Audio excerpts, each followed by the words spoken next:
નમસ્કાર વિદ્યાર્થી મિત્રો, આજે આપણે સવર્ગ સંયોજનોને લગતા કેટલાક અગત્યના પર્યાયોની વ્યાખ્યાઓ આપણે જોઈશું. તો સવર્ગ સંયોજનોની અંદર અવારનવાર જે શબ્દોનો આપણે ઉપયોગ કરીશું એના વિશે માહિતી મેળવીએ. તો સૌપ્રથમ સવર્ગ સ્પીસીઝ કેને કહેવાય? તો સવર્ગ સ્પીસીઝ છે એ મધ્યસ્થ ધાતુ પરમાણુ અથવા તો આયન કે જે નિશ્ચિત સંખ્યાના આયનો અથવા તો અણુઓ સાથે બંધિત હોય છે તે દર્શાવે છે.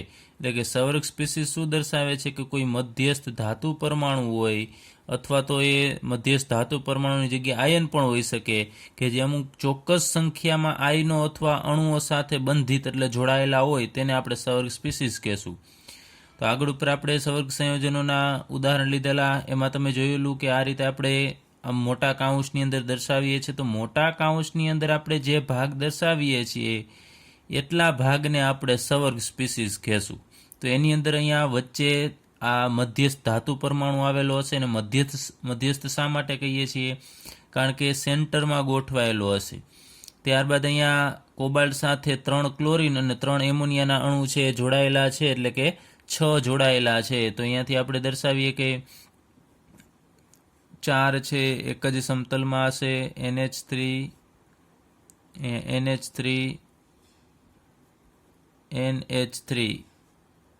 અને બાકીના 3 છે એ એમાંના 2 એક ઉપર હશે ને એક નીચે હશે ને એક આ સમતલની અંદર ગોઠવાયેલો હશે. તો આ સંયોજન છે એમાં વચ્ચે જે રહેલું છે ને આપણે મધ્યસ્થ ધાતુ પરમાણુ કહીએ છીએ. હવે ધાતુ પરમાણુ હોઈ શકે અથવા તો ત્યાં આયન પણ હોઈ શકે કે જે ચોક્કસ સંયોજકતા ધરાવતો હશે કે જે નિશ્ચિત સંખ્યાના આયનો અથવા અણુઓ સાથે. તો અહીંયા આ NH3 છે એ અણુ છે અને Cl છે એ આયન તરીકે જોડાયેલા છે, Cl માઇનસ તરીકે. તો અહીંયા જે આપણે મોટા કૌંસમાં આટલો ભાગ દર્શાવીએ છીએ એને આપણે ટૂંકમાં સવર્ગ સ્પીસીઝ કહેશું. એના બીજા ઉદાહરણ લઈએ તો NiCO4 કે નિકલ ધાતુ છે, મધ્યસ્થ પરમાણુ છે, એની સાથે 4 CO જોડાયેલા હશે અણુઓ. એ જ રીતે અહીંયા પ્લેટિનમ સાથે અહીંયા 2 એમોનિયાના અણુ અને 2 ક્લોરીનના અણુ. તો એને પણ આપણે મોટા કાઉન્સમાં દર્શાવીએ છીએ. તો મોટા કાઉન્સની અંદર રહેલો ભાગ એને આપણે સવર્ગ સ્પીસીઝ કહેશું. એ જ રીતે Fe6 4- એટલા ભાગને સવર્ગ સ્પીસીઝ કહેવાય. અહીંયા CuNH3 6 ટાઈમ 3+ એને સવર્ગ સ્પીસીઝ કહેશું. ત્યારબાદ મધ્યસ્થ પરમાણુ અથવા તો મધ્યસ્થ આયન કેને કહેવાય?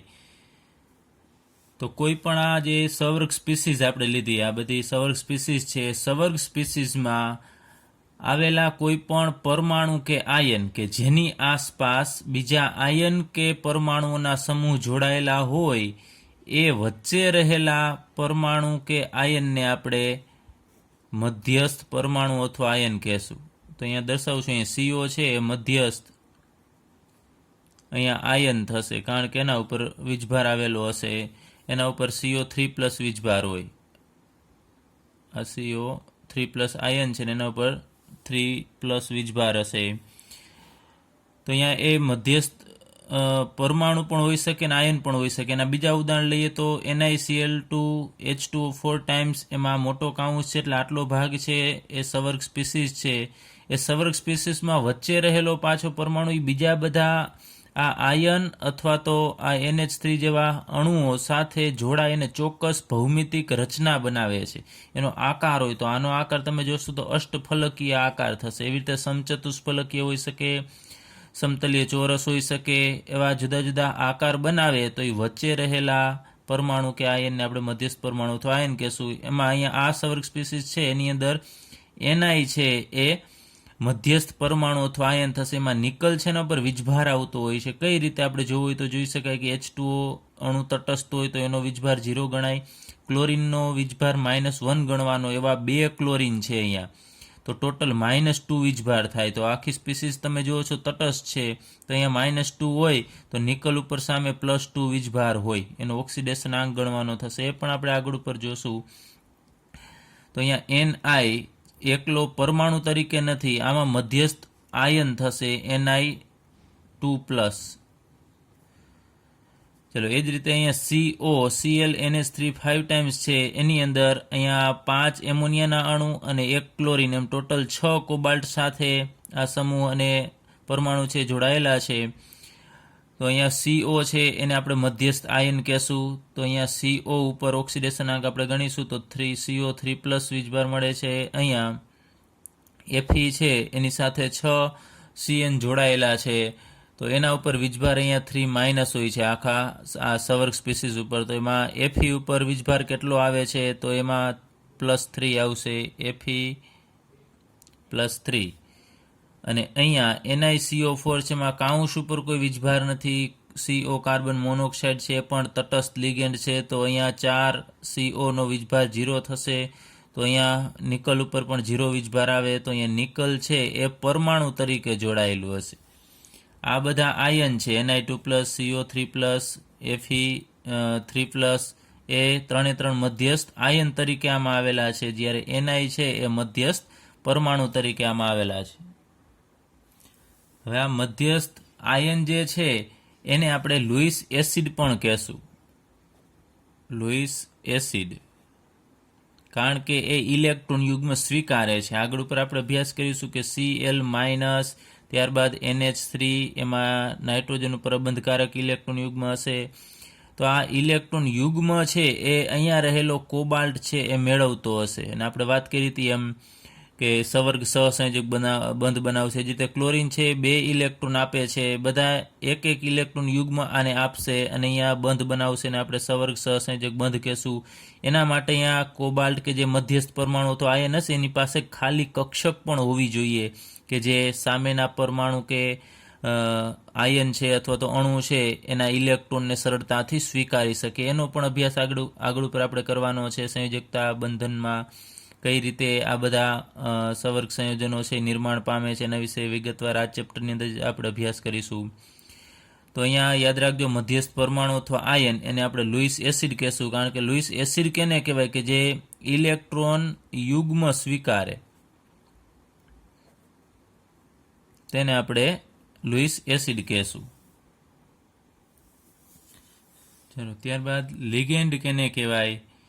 તો સવર્ગ સ્પીસીસમાં આપણે વાત કરી એમાં જે મોટા કાઉન્સમાં જે ભાગ દર્શાવીએ છીએ આપણે સવર્ગ સ્પીસીસ કહીએ છીએ, તો એ સવર્ગ સ્પીસીસમાં મધ્યસ્થ પરમાણુ કે આયન અહીંયા આવેલો હશે, મધ્યસ્થ પરમાણુ હશે અથવા તો આયન હશે, એની સાથે જોડાયેલા આયન અથવા તો અણુને આપણે લિગેન્ડ કહેશું. એટલે કે અહીંયા મધ્યસ્થ પરમાણુ અથવા આયન હશે એની સાથે બીજા જે આયન અથવા અણુ જોડાયેલા હશે એ બધાને આપણે લિગેન્ડ કહેશું. એટલે ટૂંકમાં આ મોટા કાઉન્સની અંદર આપણે જે મધ્યસ્થ પરમાણુ અથવા આયન હોય ને એને બાદ કરી નાખવાનો, એના સિવાયના જે વધે ને એ બધાને આપણે લિગેન્ડ કહેશું. તો અહીંયા Cl છે એને લિગેન્ડ કહેશું, H2O ને લિગેન્ડ કહેશું. એ જ રીતે અહીંયા COCl NH3 માં મધ્યસ્થ પરમાણુ થશે CO, એના સિવાયના જે મોટા કાઉન્સની અંદર આવેલા છે ને અહીંયા ક્લોરીન, એમોનિયા, એ બધાને આપણે લિગેન્ડ કહેશું. અહીંયા Fe મધ્યસ્થ પરમાણુ આયન થશે, એના સિવાયનો ભાગ છે અહીંયા CN, 6 CN છે, તો એ 6 અહીંયા આપણે CN છે એ લિગેન્ડ તરીકે જોડાયેલા છે એમ કહેશું. અહીંયા Ni સાથે CO કાર્બન મોનોક્સાઇડ છે એ લિગેન્ડ તરીકે જોડાયેલો છે. તો અહીંયા આપણે આનું બંધારણ છે મેં દર્શાવી દીધું છે. આ મધ્યસ્થ પરમાણુ છે અહીંયા અત્યારે આયન તરીકે આવેલો છે.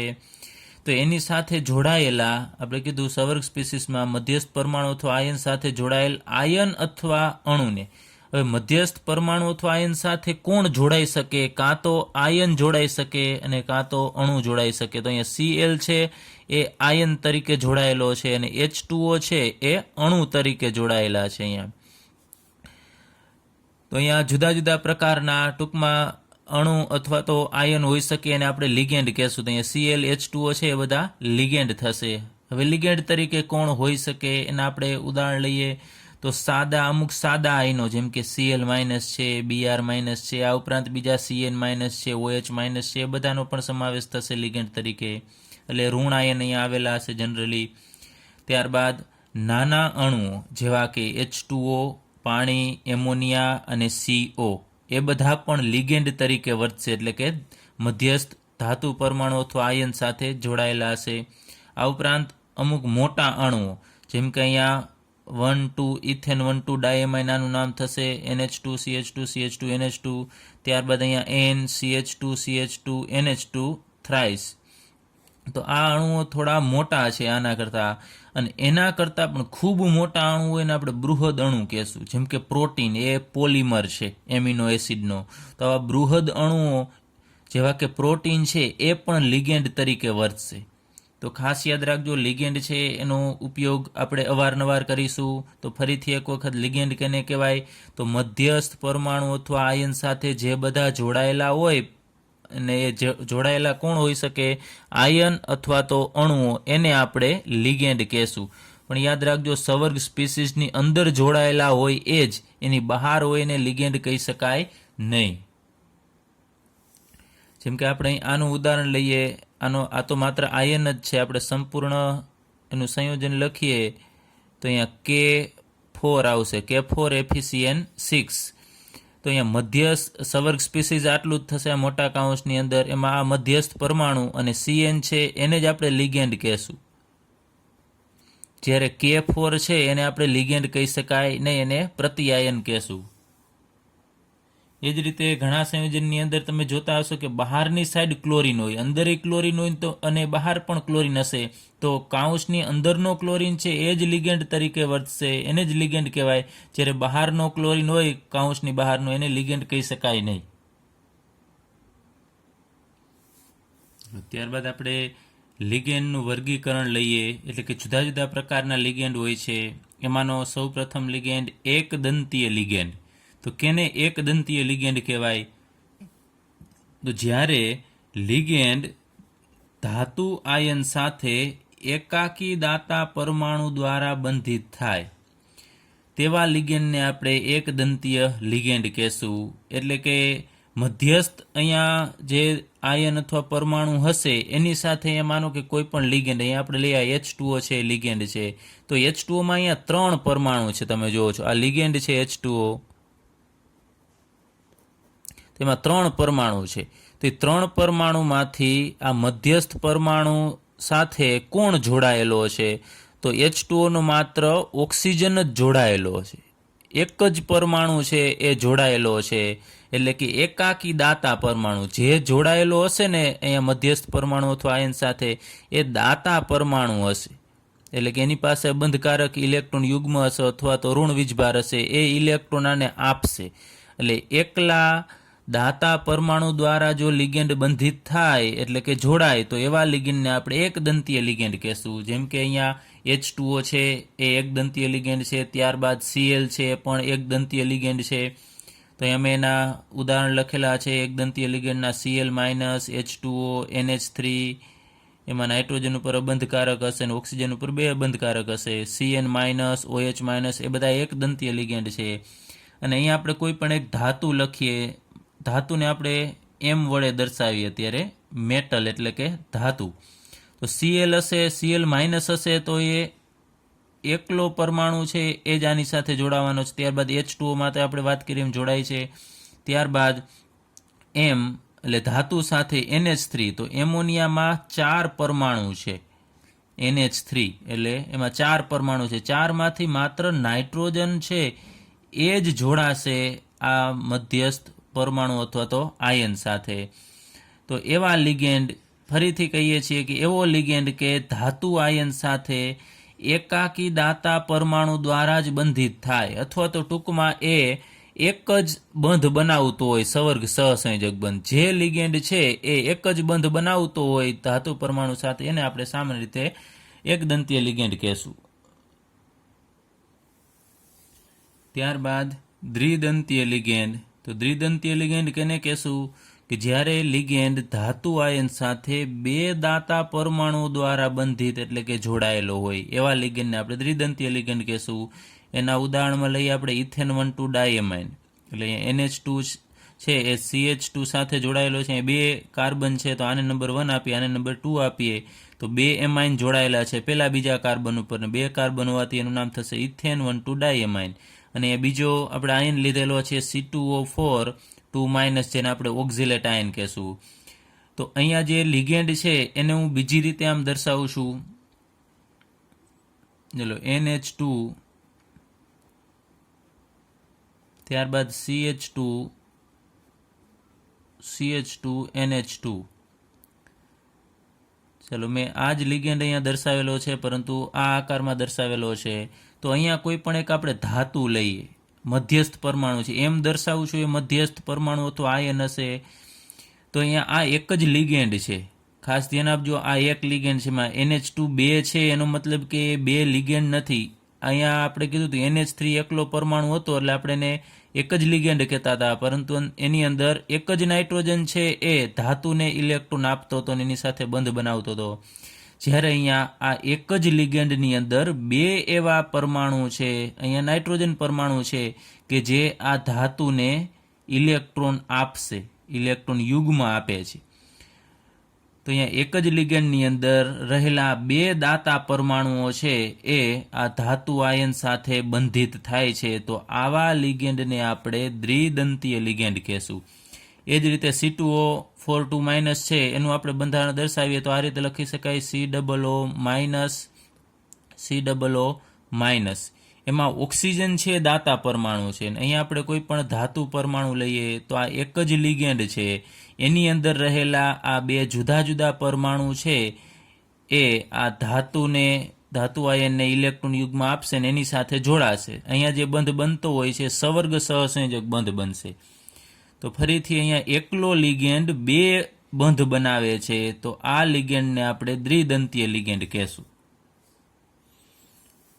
તો લિગેન્ડની અંદર કેટલા દાતા પરમાણુ છે એના આધારે લિગેન્ડનું વર્ગીકરણ કરવામાં આવ્યું છે. અહીંયા ક્લોરીનમાં એક જ દાતા પરમાણુ કહેવાય, H2O ઓક્સિજન એકલો જ દાન કરી શકે, NH3 નાઇટ્રોજન એકલો જ દાન કરી શકે છે.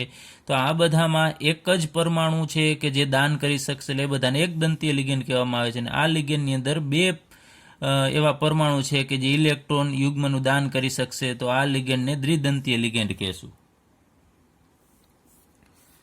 ત્યારબાદ બહુદંતીય લિગેન્ડ. તો બહુદંતીય લિગેન્ડ કેને કહેશું કે જ્યારે અનેક દાતા પરમાણુઓ એક જ લિગેન્ડમાં હાજર હોય એવા લિગેન્ડને આપણે બહુદંતીય લિગેન્ડ કહેશું. એટલે કે ઘણા બધા દાતા પરમાણુઓ હાજર હોવા જોઈએ એક જ લિગેન્ડની અંદર. તો અહીંયા મેં આ ઉદાહરણ દર્શાવેલું છે, NCH2NH2 થ્રાઇસ, જેને મેં આ વિસ્તૃત રીતે આમ લખેલું છે. તો આ એક જ લિગેન્ડ છે, આ એક જ અણુ છે, આ મોટો અણુ છે. એની અંદર કેટલા પરમાણુ છે કે જે દાતા પરમાણુ તરીકે વર્તી શકે? તો અહીંયા તમે જુઓ છો, આ નાઇટ્રોજન છે, એની ઉપર અબંધકારક ઇલેક્ટ્રોન યુગ્મ છે, તો આ પોતાના ઇલેક્ટ્રોન બીજાને આપી શકે. એ જ રીતે અહીંયા નાઇટ્રોજન, આ NH2 નો નાઇટ્રોજન, આ બીજા NH2 નો, અને અહીંયા ત્રીજા NH2 નો. તો અહીંયા ટોટલ 1, 2, 3 અને 4 નાઇટ્રોજન છે જે બીજાને ઇલેક્ટ્રોન આપી શકશે, એટલે 4 દાતા પરમાણુ આવેલા છે. તો આ લિગેન્ડને આપણે બહુદંતીય લિગેન્ડ કહેશું, કે જે અહીંયા 4 નાઇટ્રોજન છે તો એ 4 બંધ બનાવી શકશે એક જ ધાતુ પરમાણુ સાથે, મધ્યસ્થ ધાતુ પરમાણુ સાથે. એના પછી આપણે બીજું એક ઉદાહરણ લઈએ, EDTA4-, જેનું નામ થશે ઇથિલિન ડાયમાઇન ટેટ્રાએસિટેટ આયન. તો એનું બંધારણ અહીંયા આપણે દર્શાવી દીધું છે. તો ઇથિલિન એટલે 2 કાર્બન હશે, CH2 એને આપણે ઇથિલિન કહેશું. ત્યારબાદ ડાયએમાઇન, તો 2 નાઇટ્રોજન અહીંયા આવેલા છે એટલે ડાયએમાઇન. અહીંયા NH2 હોય, તમને ખ્યાલ છે NH2 હોય ને આપણે એમાઇન કહીએ છીએ, તો એ અહીંયા નાઇટ્રોજનની 3 સંયોજકતા છે, એના 3 એમોનિયાના જે હાઇડ્રોજન છે દૂર થઈને એની જગ્યાએ કાર્બન છે જોડાયેલા હશે, એટલે આને આપણે એમાઇન જ કહેશું. તો અહીંયા 2 એમાઇન છે. ત્યારબાદ ટેટ્રા એસિટેટ, તો અહીંયા CH2COO-, એને આપણે એસિટેટ આયન કહેશું. આમ તો CH3COO- ને કહીએ છીએ, છતાં પણ અહીંયા જોડાયેલા છે, અને આને પણ એસિટેટ જ કહેશું. તેવા કેટલા એસિટેટ છે? તો અહીંયા 1, 2, 3 અને 4, તો 4 એસિટેટ છે, એટલે એનું નામ થશે ટેટ્રા એસિટેટ. તો ઇથિલિનનો E અહીંયા આપેલો છે, ડાયનો D, ટેટ્રાનો T અને એસિટેટનો A. અને એના ઉપર વીજભાર 4 છે, 4-. તો તમે જુઓ છો એસિટેટનો ઋણ વીજભાર છે, ટોટલ 1, 2, 3 અને 4, એ 4 વીજભાર અહીંયા દર્શાવેલા છે.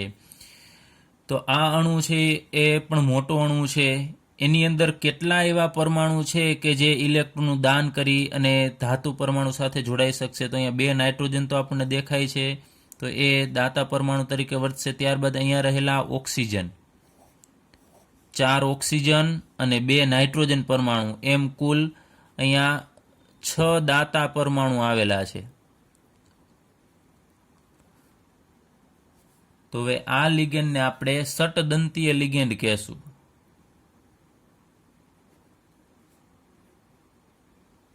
ષટ એટલે 6, એમાં 6 પરમાણુ છે કે જે ઇલેક્ટ્રોનનું દાન કરી શકશે. તો આપણને પૂછે ષટદંતીય લિગેન્ડનું ઉદાહરણ આપો, તો EDTA થશે. ત્યારબાદ કિલેટ લિગેન્ડ.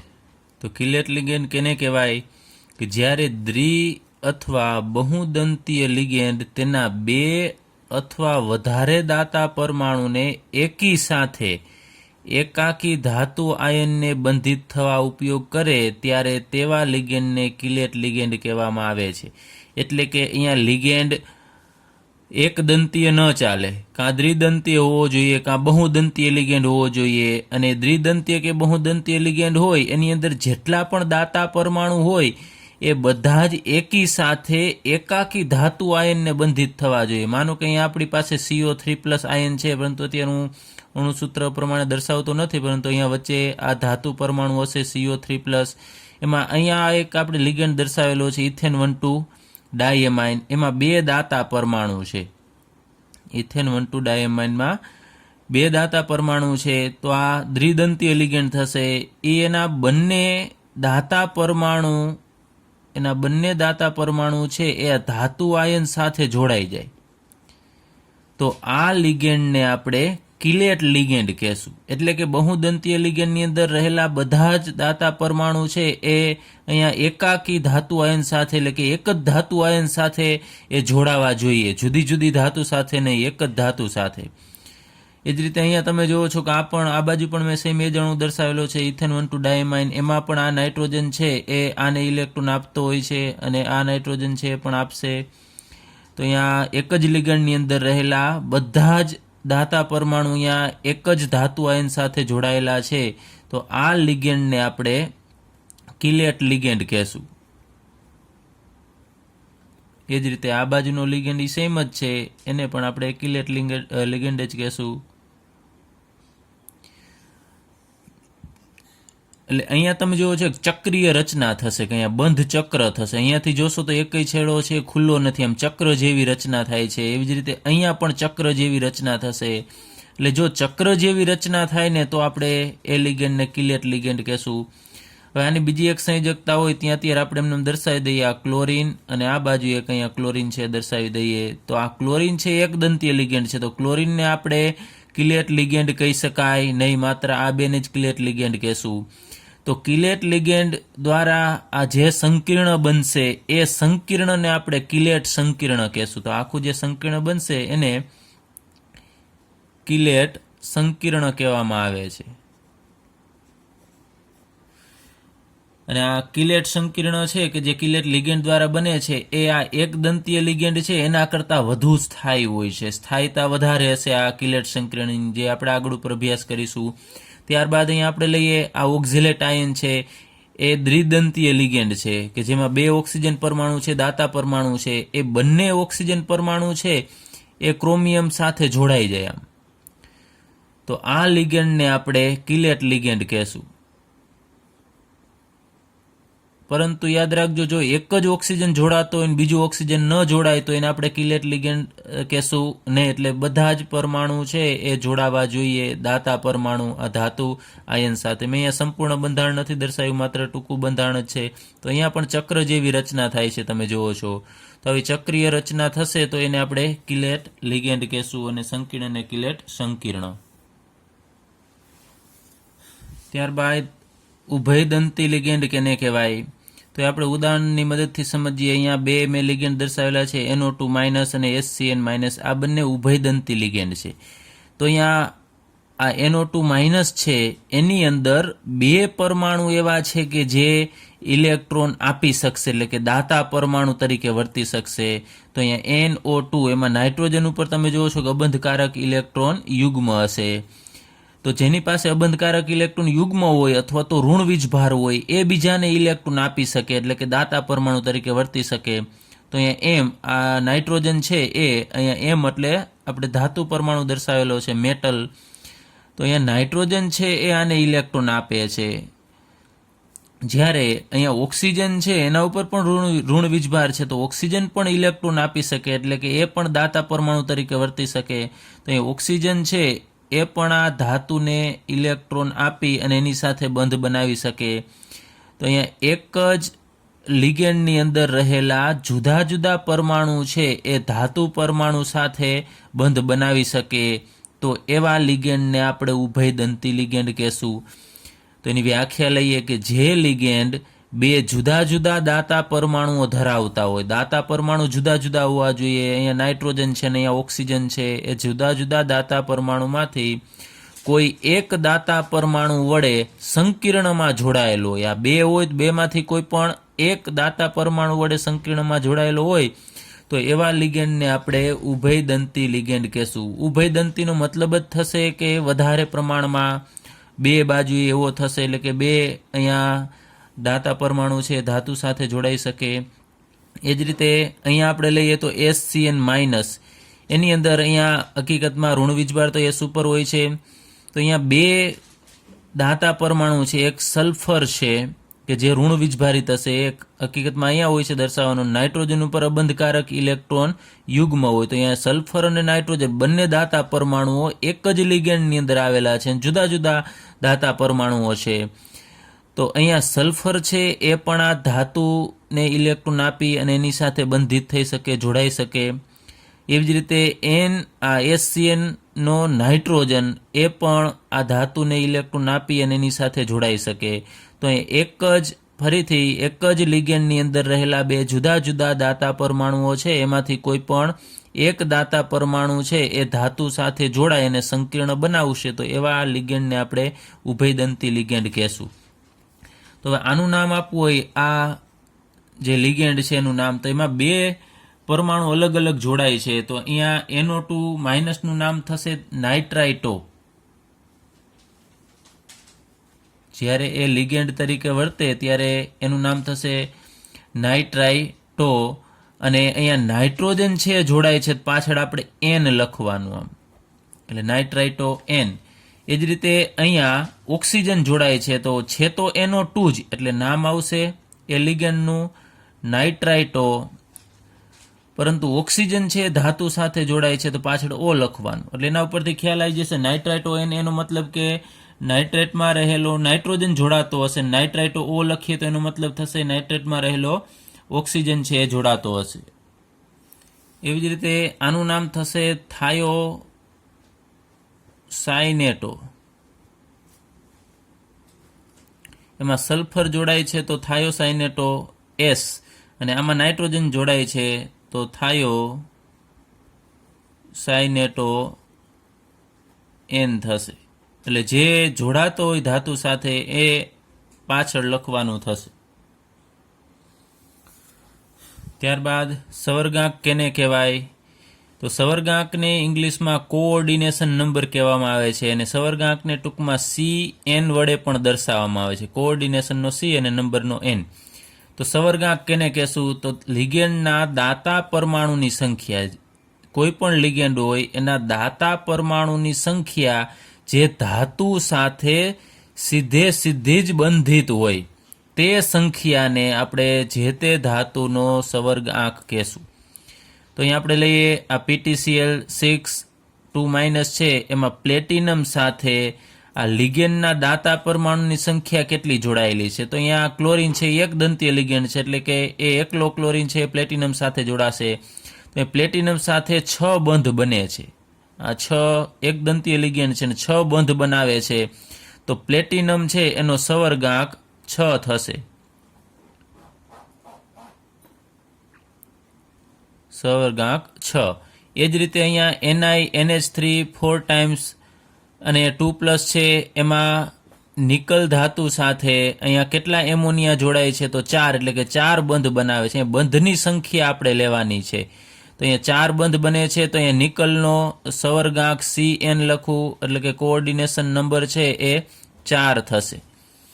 હવે અહીંયા જોઈએ કે FeC2O4 થ્રાઇસ 3-, તો અહીંયા ઓક્ઝેલેટ આયન છે, આ કે એ દ્વિદંતીય લિગેન્ડ છે. દ્વિદંતીય લિગેન્ડ. તો તમને ખ્યાલ છે કે દ્વિદંતીય લિગેન્ડમાં એક જ લિગેન્ડની અંદર રહેલા બે પરમાણુઓ છે એ બંધિત હોય છે ધાતુ પરમાણુ સાથે અથવા તો આયન સાથે. તો અહીંયા આપણે એફીનો સવર્ગાંક કેટલો છે જાણવો હોય તો એની સાથે કેટલા બંધ બને છે એ જોવાનું. તો એકલો આ દ્વિદંતીય લિગેન્ડ છે બે બંધ બનાવે છે, તો બે અહીંયા, પછી બે આના 4 અને આ ઓક્ઝેલેટના બીજા બે, એટલે ટોટલ અહીંયા એફીની આજુબાજુ 6 બંધ બને છે. તો અહીંયા એફીનો સવર્ગાંક થશે, એફીનો કોઓર્ડિનેશન નંબર એટલે કે સવર્ગાંક અહીંયા 6 થશે.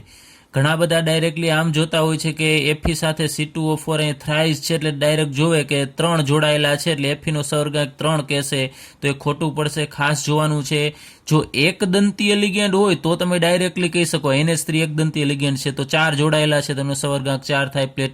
પ્લેટિનમ સાથે ક્લોરીન જોડાયેલા છે તો ક્લોરીન એક દંતીય લિગેન્ડ છે, તો એની એક દંતીય લિગેન્ડની જેટલી સંખ્યા કાઉન્સની અંદર હોય એ ડાયરેક્ટલી તમે એનો સવર્ગાંક કહી શકો. પરંતુ આ દ્વિદંતીય લિગેન્ડ હોય તો તમારે બમણું કરવું પડે. 3 દ્વિદંતીય લિગેન્ડ છે તો 3 દુને 6 એટલે કે 6 એનો સવર્ગાંક થશે. અથવા તમારે બીજી રીતે જોવાનું કે કેટલા બંધ આ એફીની આજુબાજુ અથવા તો મધ્યસ્થ પરમાણુની આજુબાજુ બનતા હોય એ સંખ્યાને એ જે તે મધ્યસ્થ પરમાણુનો અથવા તો ધાતુનો સવર્ગાંક કહેશું.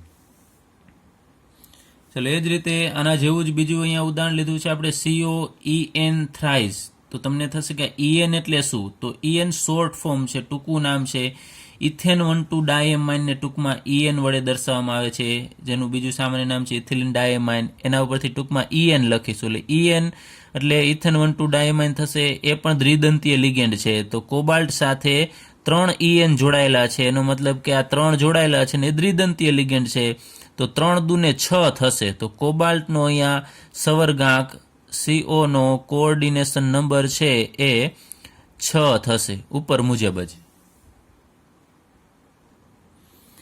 અને એક બીજું કે અહીંયા સવર્ગાંકની અંદર માત્ર સિગ્મા બંધનો જ સમાવેશ થશે. જો પાઈ બંધ હોય તો પાઈ બંધને સવર્ગાંકમાં ગણવાના નથી, માત્ર સિગ્મા બંધને જ ધ્યાનમાં લેવા. ચલો ત્યારબાદ સવર્ગ પ્રભાવ ક્ષેત્ર કેને કહેવાય?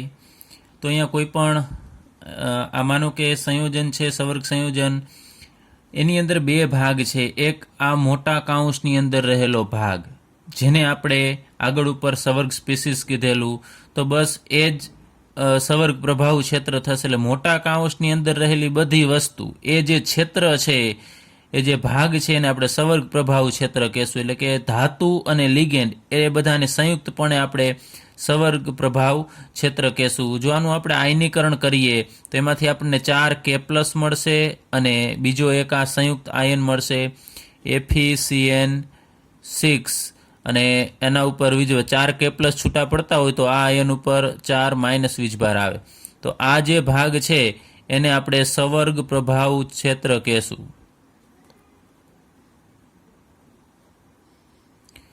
તો એ ઋણ વીજભાર હોય તો સામે બીજો એક આયન હશે કે જે તટસ્થીકરણ માટે, આ સંયોજન જુઓ છો તમે તટસ્થ છે, એના ઉપર કોઈ વીજભાર નથી, તો સામે કોઈ તટસ્થ કરવા માટે આયન હશે, એ આયનને આપણે પ્રતિઆયન કહેશું, અથવા એને ઇંગ્લિશમાં કાઉન્ટર આયન કહેવામાં આવે છે.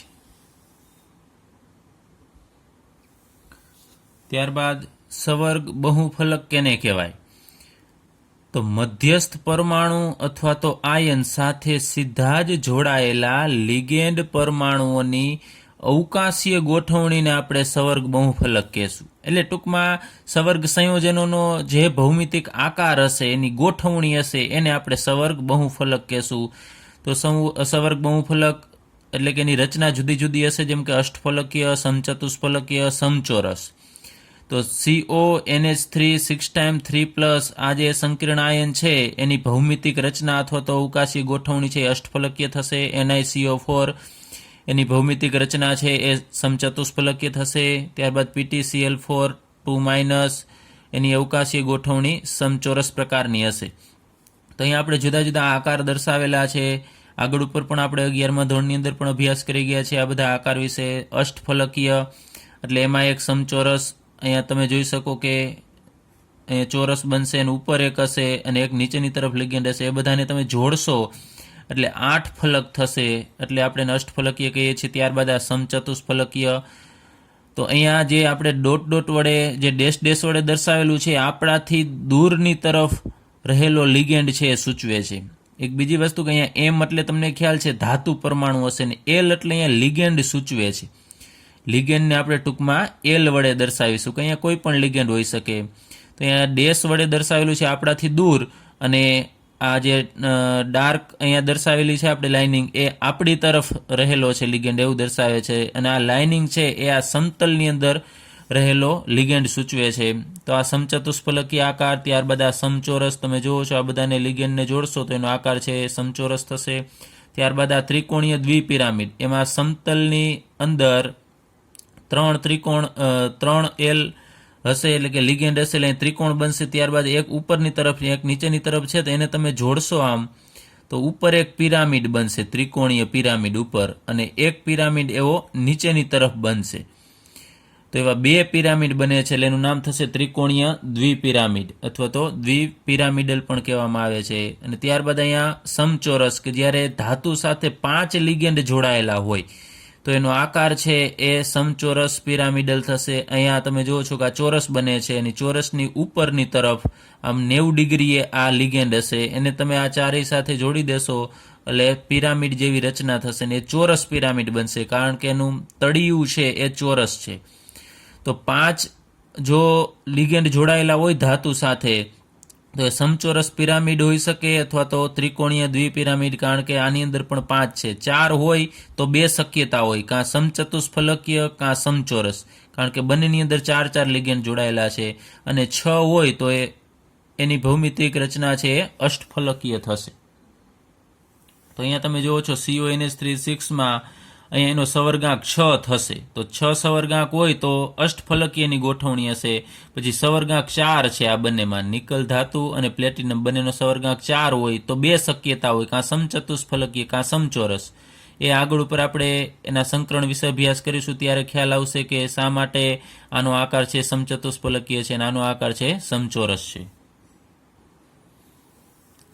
ત્યારબાદ મધ્યસ્થ પરમાણુનો ઓક્સિડેશન આંક કેને કહેવાય, તો એની વ્યાખ્યા લઈએ કે મધ્યસ્થ પરમાણુ સાથે ભાગીદાર થયેલ ઇલેક્ટ્રોન યુગ્મ સહિત બધા જ લિગેન્ડને દૂર કર્યા પછી ધાતુ ઉપર જે વીજભાર વધશે એને આપણે ઓક્સિડેશન આંક કહેશું. એટલે કે એમાંથી બધું જ દૂર કરી નાખવાનું, અને છેવટે ધાતુ ઉપર જે વીજભાર વધશે એને આપણે એ ધાતુનો ઓક્સિડેશન આંક કહેશું. તો અહીંયા આપણે સમજીએ CN 4 ટાઈમ્સ 3- છે, તો અહીંયા વીજભાર છે 3-. ચાલો અહીંયા આપણી પાસે આખો કાઉન્સ છે, કાઉન્સ ઉપર કેટલો વીજભાર છે હું અહીંયા લખું છું, અહીંયા -3 છે. તો એમાંથી આપણે બધું દૂર કરવું છે. તો અહીંયા આપણે લિગેન્ડને દૂર કરવો છે, એના ઇલેક્ટ્રોન સહિત કીધું છે, ભાગીદાર થયેલ ઇલેક્ટ્રોન યુગ્મ સહિત બધા જ લિગેન્ડને દૂર કરવાનો. આમાં આ ઇલેક્ટ્રોન કેના હશે, આ બંધના બંને ઇલેક્ટ્રોનના CN ના હશે, એટલે આપણે આને દૂર કરવાનું, એટલે CN- દૂર થાય તો એના ઉપરનો વીજભાર છે -1 આવશે. ત્યારબાદ આ પણ આપણે દૂર કરી નાખવાનો, CN એટલે કે CN- દૂર થશે તો એનો વીજભાર -1. આને પણ આપણે ઇલેક્ટ્રોન યુગ્મ સહિત દૂર કરી નાખવાનો, એટલે -1. અહીંયા પણ -1. તો ટોટલ અહીંયા 1, 2, 3 અને 4, એટલે ટોટલ -4 થશે. તો આમાંથી આપણે બાદ કરી નાખવાના, કાઢી નાખવાનો છે. આ વીજભાર છે એમાંથી આપણે બાદ કરીશું -4. તો આનું સાદુરૂપ આપીએ તો શું મળશે આપણને, -3 એમને રાખીશું, -+4, તો બરાબર આપણને જવાબ મળશે +1. તો બધું જ નીકળી જશે, તો વચ્ચે અહીંયા જે ધાતુ આ કોપર ધાતુ હશે એના ઉપર વીજભાર +1 આવશે. એને આપણે એ ધાતુનો ઓક્સિડેશન આંક કહેશું. અથવા બીજી રીતે પણ આપણે ઓક્સિડેશન આંક છે મેળવી શકાય. એ અહીંયા હું ગણતરી કરીને તમને બતાવું છું કે અહીંયા આપણે કોપરનો ઓક્સિડેશન આંક આપણે મેળવવો છે, તો અત્યારે હું એને ધારવું હોય તો ધારી શકાય, X અથવા તો CU એમને રાખું છું. ત્યારબાદ અહીંયા CN 4 વખત છે, તો અહીંયા લખું 4CN, અને અહીંયા બરાબર. હવે કાઉન્સ ઉપર જેટલો વીજભાર હોય ને એ બરાબરની સામેની સાઈડ લખવાનું, એટલે -3. હવે એક CN ઉપર કેટલો વીજભાર હોય તમને ખ્યાલ છે, CN છે એ ઋણ લિગેન્ડ છે, ઋણ વીજભાર ધરાવે, CN- હોય હંમેશા, એટલે એના ઉપર -1 વીજભાર હોય તો અહીંયા આપણે -1 મૂકીશું CN ની જગ્યાએ. તો અહીંયા 4 ગુણ્યા -1 એટલે -4 થશે, અહીંયા બરાબર -3. હવે આને આપણે પેલી સાઈડ જવા દઈએ તો -3 અને અહીંયા +4 થશે, નાનો સરવાળો કરીશું એટલે +1 મળશે. તો આ રીતે પણ તમે કોપરનો ઓક્સિડેશનાંક કેટલો છે એ મેળવી શકો છો. અને આ ખાસ અગત્યનું છે, આપણે નામકરણ કરશું એ વખતે ખાસ આ ઓક્સિડેશનાંક મેળવવાની જરૂર પડશે. તો આ જ રીતે મેળવવાનો તમારે કે અહીંયા Cu જે હોય એને ધારી લેવાનો. અહીંયા 1, 2, 3 જેટલા પ્રકારના લિગેન્ડ હોય એ અહીંયા એક જ, અહીંયા Cn એક જ પ્રકારનો છે એટલે આપણે એ લીધા છે. એમાંનો કે જે ક્લોરીન હોય જે હોય તો એ પ્રમાણે તમારે મૂકતા જવાનું. જેમ આપણે આણ્વીય દળ છે મેળવતા એ વખતે આપણે દરેક પરમાણુના પરમાણુ દળનો સરવાળો કરતા, એ જ રીતે અહીંયા આપણે એના ઓક્સિડેશન આંકનો સરવાળો કરવાનો છે. અને ઉપર જે હોય એ વીજભાર અહીંયા લખવાનો. માનો કે ઉપર કોઈ વીજભાર નથી, તટસ્થ આખો અણુ છે, તો અહીંયા આપણે 0 મૂકવાનો.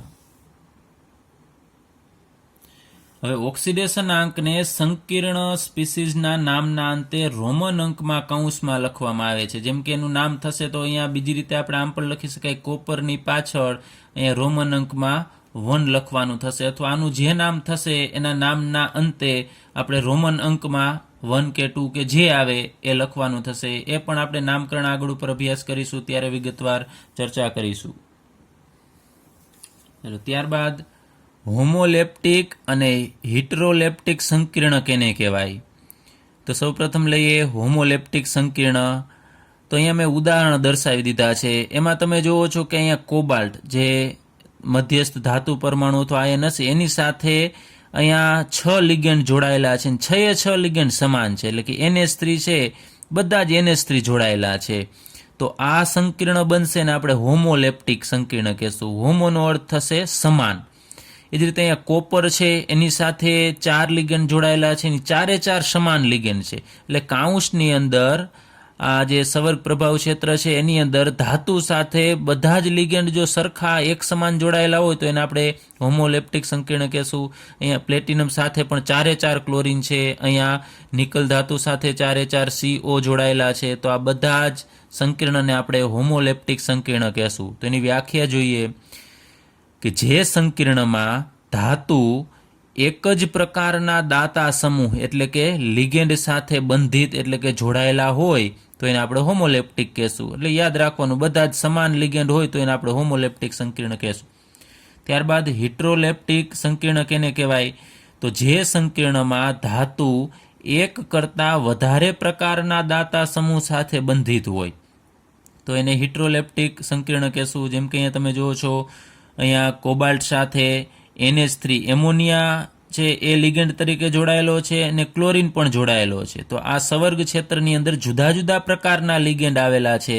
તો આ સંકીર્ણને આપણે હિટ્રોલેપ્ટિક સંકીર્ણ કહેશું. ત્યારબાદ અહીંયા પણ તમે જુઓ છો પ્લેટિનમ સાથે અહીંયા જુદા જુદા પ્રકારના એમોનિયા અને ક્લોરીન છે લિગેન્ડ તરીકે જોડાયેલા છે. અહીંયા કોબાલ્ટ સાથે ક્લોરીન અને ઇથેન 1,2 ડાયમન જોડાયેલા છે. એટલે જુદા જુદા પ્રકારના જો લિગેન્ડ જોડાયેલા હોય ધાતુ પરમાણુ સાથે તો એને આપણે હિટ્રોલેપ્ટિક સંકીર્ણ કહેશું.